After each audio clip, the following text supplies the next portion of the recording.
부처문이라는 건 뭐냐면 부처마음이에요. 부처마음. 불심하면 우리가 말하는 흔히 말하는 불심 같아서 그런 거 말고 진짜 부처마음이잖아요. 부처라는 거. 그리고 부처와 중생이 하나라는 게 또 일심이라는 말이 있어요. 그러니까 이 일심이라는 말이 불교에서 쓸 때는 부처와 중생이 하나다라는 의미로 쓰는 건지 한결같은 마음으로 할 때 일심을 쓰는 건지 좀 구별할 필요가 있거든요. 근데 일주문에서 만약에 에서 만약에 일심을 말한다고 하면 저는 이제 어디서는 이렇게 말하고, 그러니까 한결같은 마음으로 부처님으로 나아가는 마음 뭐 이런 식으로 이 문을 넘어서는 순간에 그렇게 된다라고 말하는 데도 있고, 또 어떤 때는 제가 잘 모르는 말 하는데 어쨌든 저는 만약에 대승기신론처럼 생각을 한다고 그러면 이 일주문을 지나는 순간에 이게 대승기신론에서 말하는 건 뭐냐면 사람이 불행한 이유는 중생심을 더 많이 쓰고 살면서 내가 부처라는 것을 모르기 때문에 고통스럽다 이렇게 얘기하거든요. 근데 만약에 우리가 자꾸 번뇌를 줄어들게 만들어서 내가 부처인 것만 알기만 하면 그 자리에서 나는 부처가 된다는 게 이 대승기신론의 일심사상이란 말이에요. 그러니까 그걸 이 일주문에 대본다면 이 여기가 절이고 저쪽 반대편이 우리 집이에요. 그 집에서의 나는 어때요? 좀 늦게 일어나고 싶고 좀 안 치워도 오늘 청소하지 말자 하고 내일도 하지 말고 뭐 다 모아서 하지, 설거지도 조금 아이고 귀찮아 조금 모아놨다 해야지, 막 좀 게으름도 부리고 또 화도 내고 내가 못 살겠다, 남의 집에는 뭐 남의 집에만 번쩍번쩍하게 사는데 우리 집은 초라하네, 막 여러 가지 마음을 쓰다가 이 일주문 이걸 딱 넘어서는 순간 내 안에 있는 불성이 드러나는 거죠. 전 그렇게 보면 제일 좋을 것 같아요. 절에 오면 내 마음이 부처 마음이 돼서 그 마음을 가지고 다시 집에 돌아가는 거죠. 그러면 어느 정도의 내가 부처된 마음으로 집에 돌아가니까 그날은 집에 가서 화내 2번 낼 것도 1번만 낸다거나, 오늘은 내가 부처의 마음으로 왔으니까 되도록이면 내가 화도 내지 말고 게으름도 부리지 말고 그렇게 하자. 이 문 하나로 이 중생심과 부처의 마음이 왔다 갔다 할 수 있지 않나. 그래서 저는 이 일주문, 특히 이 영평사의 일주문은 이렇게 딱 꺾어서 딱 들어오면은 마을에서 그냥 일반 길이다가 이렇게 딱 꺾으면 바로 일주문이 탁 보이잖아요. 이게 극락인가? 만약에 내가 극락에 가게 된다면 딱 죽잖아요. 부처님 따라 아미타 열에 따라서 쭉 가다 보면 이런 모양이었는데 갑자기 막 칠보수가 흔들거리고 꽃이 가득하고 그 아름다운 새들이 지저귀고 막 그렇게 황홀한 분위기에 국토가 나타나는 게 아닌가 그런 생각이 들더라고요. 영평사는 또 특이한 점이 일주문 하나만 있고 다른 절에 가면 없는 게 있어요. 아니 있는 게 없어요. 맞아요. 사천왕문이 없어요. 전 그것도 그 회주 스님께서 의도하신 건지는 모르지만 저는 그 점이 좀 좋다 이런 생각이 들었거든요. 근데 이제 우리가 지금 약간 시험 준비한다 생각하고 다 보는 거기 때문에 사천왕문을 한번 봅시다. 우리 사천왕문 하면 사천이잖아요. 그 불교의 세계관이 어떻게 되어 있냐면 이 수미산이 있고 이 수미산 위로부터는 도리천을 시작으로 해서 그 무색계 사천까지 쭉 이어져요. 여기는 인간 세상인 거예요. 여기 수미산이고. 그래서 이 사천왕들은 어디 사냐면 수미산 중간에 살아요. 그래서 그 인간이 이 부처가 되려고 하면 이 수미산을 오르는 듯한 고행을 해야 된다는 의미가 되는 거거든요. 근데 그 고행을 하는 데 있어서 쭉 가는데 이 사천왕의 역할들이 각각 있어요. 인간들이 수행해서 쭉 갈 때 이 사천왕들이 호하기도 하고 나쁜 사람들은 벌을 주기도 한다는 의미에서 사천왕이 중간에 있는 거거든요. 그래서 사천왕을 동서남북으로 해서 쭉 보면요.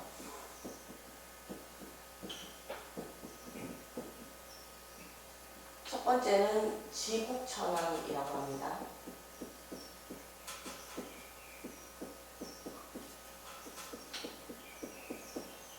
서쪽은 광목천왕이라고 하고요. 글자가 이상한데 광자 제가 뭐가 틀렸을까요? 이렇게 써야지. 광목천왕. 천왕은 다 똑같아요. 남쪽에는 증장천왕. 증장천왕. 증자 생각이 나세요? 모양은 생각이 아무튼 북쪽은 다문천왕.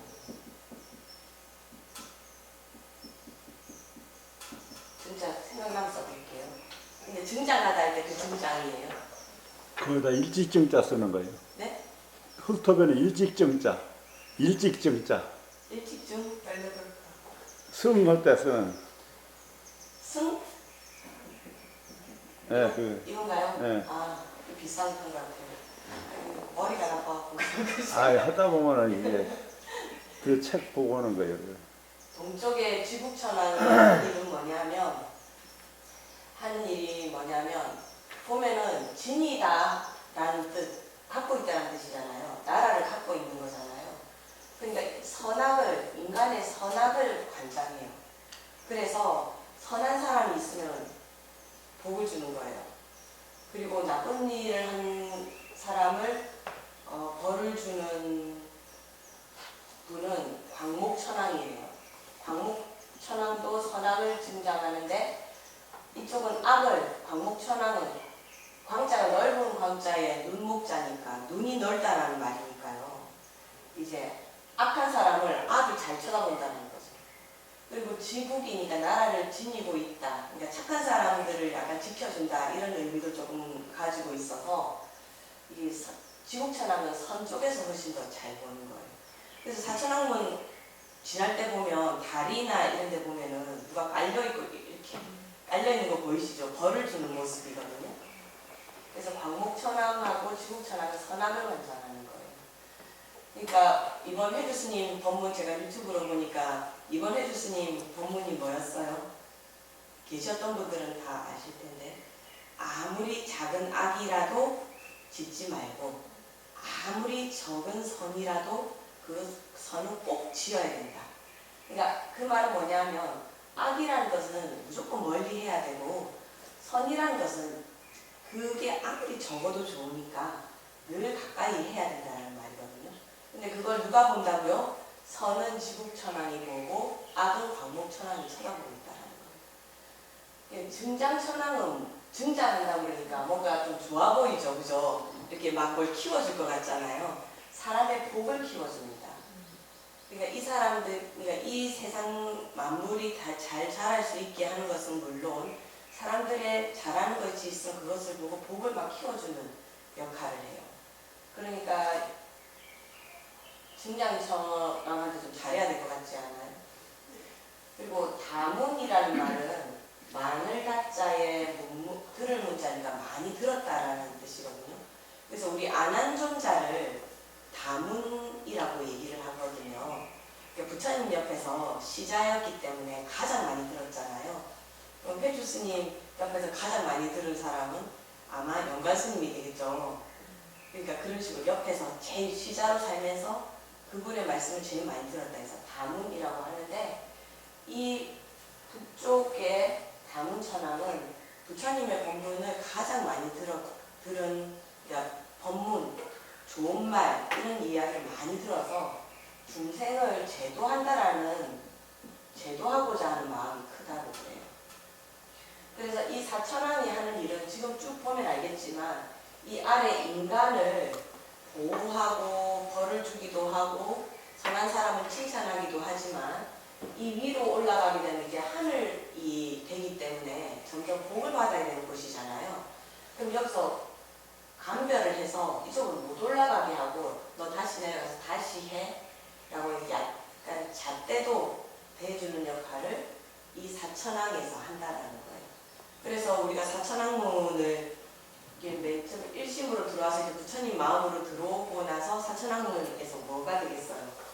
나의 선과 나의 악과 그리고 복을 증장시켜 주시고 그리고 중생을 제도해 주시는 이런 사천왕님들께 인사를 드리고 들어가게 되는 거죠, 절에. 그럼 이 사천왕문이 원래 의미하는 건 뭐냐면 절 도량을 지키는 거예요. 그래서 그 영평사에는 사천왕문은 없지만 땅에 들어가는 신중단은 있잖아요. 그 신중단 안에는 그 태화 속에 보면 이 사천왕들도 다 포함이 돼 있을 겁니다. 근데 제가 이 영평사는 아미타 도량이잖아요. 그래서 이 사천왕문이 없는 것은 이제 신의 한 수다 이렇게 생각을 한 것이 우리는 이 수미산 오를 필요가 없잖아요. 우린 여기 가만히 있으면 누가 오세요? 죽을 때 되면 아미타 부처님 오셔서 우리를 바로 데리고 가시잖아요. 우리가 이렇게 올라갈 일이 없는 거예요. 사천왕 만날 일이 없어요. 그냥 사천왕은 자기 할 일 하고 있으니까 우리가 좋은 일을 하면 좋은 대로 나쁜 일을 하면 나쁜 대로 그거는 뭐 이 솔직히 말하면 사천왕이 벌 주고 안 주고가 아니고 세상 이치가 내가 좋은 것은 좋은 대로 나쁜 것은 나쁜 대로 받는 거잖아요. 그래서 이렇게 이 선악에 대해서 이야기를 할 때 이렇게 우리는 표현을 많이 합니다. 우리는 어리석어서 가끔 이런 말 이렇게 생각하잖아요. 내가 아주 나쁜 짓을 해놓고 내가 그 나쁜 짓 한 거에 대해서 내가 굉장히 죄책감이 들어요. 그래서 내가 어떤 착한 일을 하면서 내가 착한 일을 했으니까 이 나쁜 일을 한 것이 없어질 거야. 안 받을 거야. 이렇게 생각할 수도 있잖아요. 우리 불자님들은 그렇게 생각 안 하시겠지만 근데 불교에서 말하는 선악의 개념은 어떤 거냐면 흰돌과 검정돌이 있어서 흰돌은 착한 일을 하면 내 몸에 붙고 까만 돌은 나쁜 일을 하면 내 몸에 붙는다고 생각해 봅시다. 그러면 착한 일 할 때마다 내 몸에 흰돌이 막 붙어 있고 까만 돌이 막 붙어 있는데 흰돌 붙이면서 까만 돌 떼는 거 아니에요. 그 까만 돌은 까만 돌대로 계속 붙고 흰돌은 흰돌대로 계속 붙는 거예요. 그래서 그 말은 무슨 말이냐면 착한 일을 한 거에 대한 과보도 그대로 오지만 나쁜 일을 한 과보도 그대로 받는다는 거예요. 그렇게 생각하니까 너무 무서운 생각이 들잖아요. 근데 제가 해보면 또 너무 그렇게 정확하게 되는 것 같지는 않고 착한 일을 좀 많이 하다 보면 인연에 그러니까 아주 내가 좋을 때에 나쁜 일이 살짝 끼어. 그러면 내가 몸이 건강할 때 감기가 오면 그냥 감기 정도로 끝날 거잖아요. 근데 제가 코로나 시대에 많이 감기가 걸렸다고 생각해 봅시다. 그럼 코로나 걸리면은 이게 너무 운이 없는 거잖아요. 우리 코로나 시절 생각해보면 밖에도 못 나가고 집안에만 있어야 되고 밖에는 못 돌아다니잖아요. 근데 코로나 시절이 아닌데 내가 감기에 걸렸다? 그럼 나는 그냥 일상생활 하는 것처럼 막 돌아다닐 수 있는 거 아니에요. 그러니까 이 나쁜 과보가 내가 좋을 때 오느냐 내가 나쁠 때 오느냐 착한 일을 많이 하면 그런 게 좀 있지 않은가라는 생각이 좀 들더라고요. 그럴 때 있잖아요. 우리가 똑같이 우리 애기가 있어서 엄마 나 초콜릿 먹고 싶어 이렇게 하면 내가 기분이 좋으면 그래 우리 애기 초콜릿 먹어 이렇게 하는데 내 기분 나빠. 그럼 뭐라 그래요? 그 있었고 좋은데 하나도 없는데 그 뭐하러 먹냐면서 신경질 내잖아요. 똑같이 애기가 달라는 거는 아무 변화가 없는데 내 기분에 따라서 초콜릿을 주기도 하고 안 주기도 하고 또는 그 초콜릿을 주는 것이 좋은 일이 되기도 하고 그 아이한테 나쁜 일이 되기도 하는 거잖아요. 그것처럼 우리가 까만 돌과 흰 돌을 내 몸에 다 붙이고 있다 하더라도 제가 보기에는 그것이 줄어들진 않는데 그거는 저도 맞다고 생각하거든요. 근데 내가 좋을 때 나쁜 것이 오느냐 나쁠 때 나쁜 것이 오느냐 그 차이가 있는 것 같아요. 여러분들 생각할 때 그런 생각 많이 하잖아요. 나쁜 일은 꼭 나쁠 때 오더라. 이게 좀 좋을 때 온다가 또 사람 약속을 잡다 보면 이상하게 한가할 때는 말을 찾는 사람도 없어가지고 내가 일부러 사람들한테 전화를 돌려볼까 막 이렇게 하는데 내가 너무 바쁠 때는 어디서 전화가 와서 좀 만나자 이렇게 얘기하면 이 사람들 한가할 때 전화 좀 안 오고 하는 생각이 하잖아요. 그런 인연은 있을 수 있다라는 거죠. 그러니까 뭐 사천왕하고 상관없이 우리는 그 정토도량에서 기도하니까, 그래서 그 해주 스님 의도하셨는지는 모르지만 그래서 사천왕문이 없는가 하는 생각이 들더라고요. 보통 이제 큰절 같은 경우에는 일주문 지나고 사천왕문을 지나고 나면 불이문이라고 해서 불이문, 둘이 아니다, 이게 한 개라는 뜻이죠. 또는 해탈문.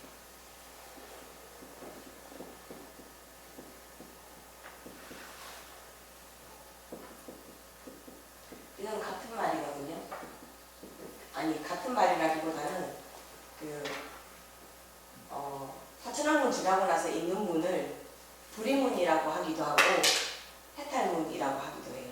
근데 이 불이문의 이 불이는 아까 제가 설명했던 부처와 중생이 다르지 않다, 둘이 아니다, 같다라는 의미고, 그걸 알고 우리가 부처님 쪽으로 내 불성을 확 키우게 되면 우리를 해탈하게 되는 거죠.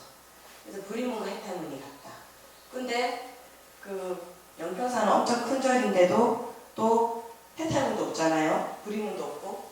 그게 당연하죠. 우리는 불이가 아니고 우리는 이어야 되거든요.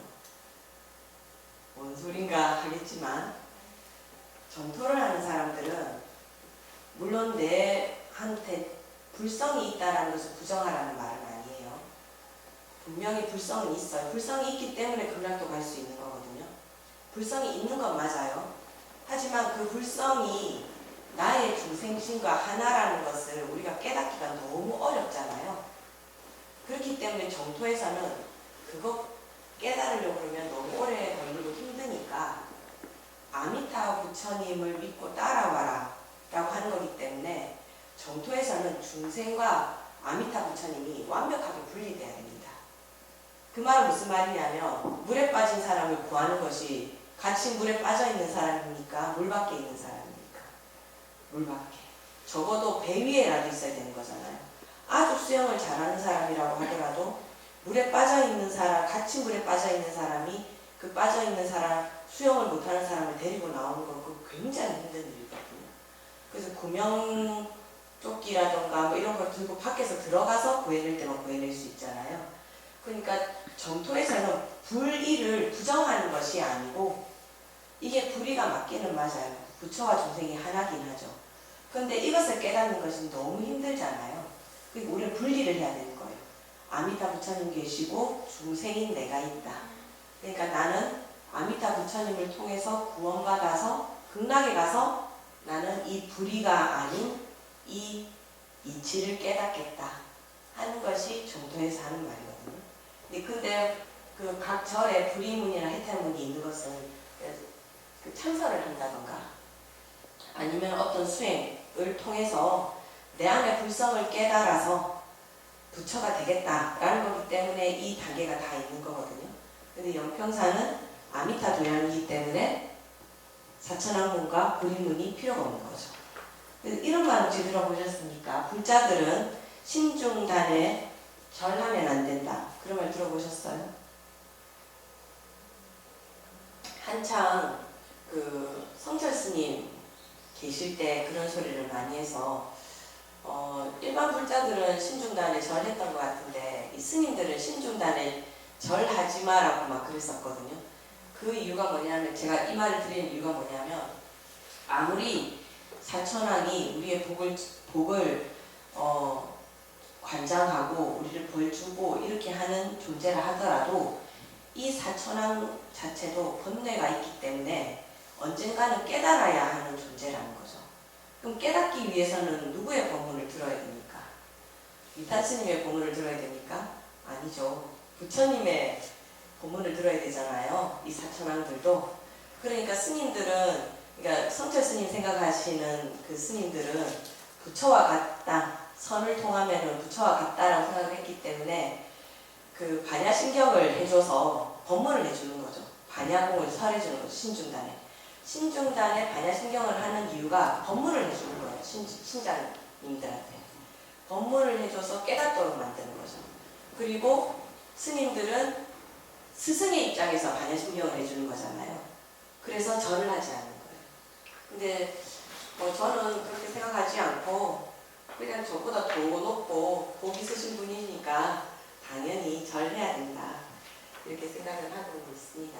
옛날 같으면 안 그랬겠지만 저는 저보다 잘하시는 분이 있으면 무조건 엎어지기로 결심했거든요. 자, 사천왕문도 지났고 일주문 지나서 사천왕문 지났고 우리 부리문까지 지났습니다. 그러면 우리는 법당을 만나게 되는 거예요. 법당에 각 부처님을 모시는 거에 따라서 이름이 쭉 다른 거는 다음에 또 한 번 더 설명드리겠습니다. 오늘 다 하면 너무 많으니까요. 그렇게 하다 보면 또 부처님 설명이 다 들어가야 돼서 이야기 길어지거든요. 근데 오늘은 제가 그 절에 대해서 좀 설명을 좀 드려야 되겠던데 이게 조계종 그 교재에도 틀린 말은 아닌데 약간 잘못 해석을 하는 게 있지 않는가 싶어서 말씀드립니다. 이 절에 들어가면 그 연평사도 보면 중간문이 있고 옆에 문이 있잖아요. 그죠? 근데 이 중간문 같은 경우에는 그 어자를 써요. 이건가? 그래서 어간이라고 쓰거든요. 어자가 무슨 어자면 임금어자예요. 임금어자. 그러니까 어간이라고 쓰거든요. 이 간이라는 건 사이간자인데 사이간자지만 칸이라는 뜻도 있어요. 그래서 우리 그 99칸 집에 산다 이런 말 하잖아요. 방이 99칸이다 할 때. 그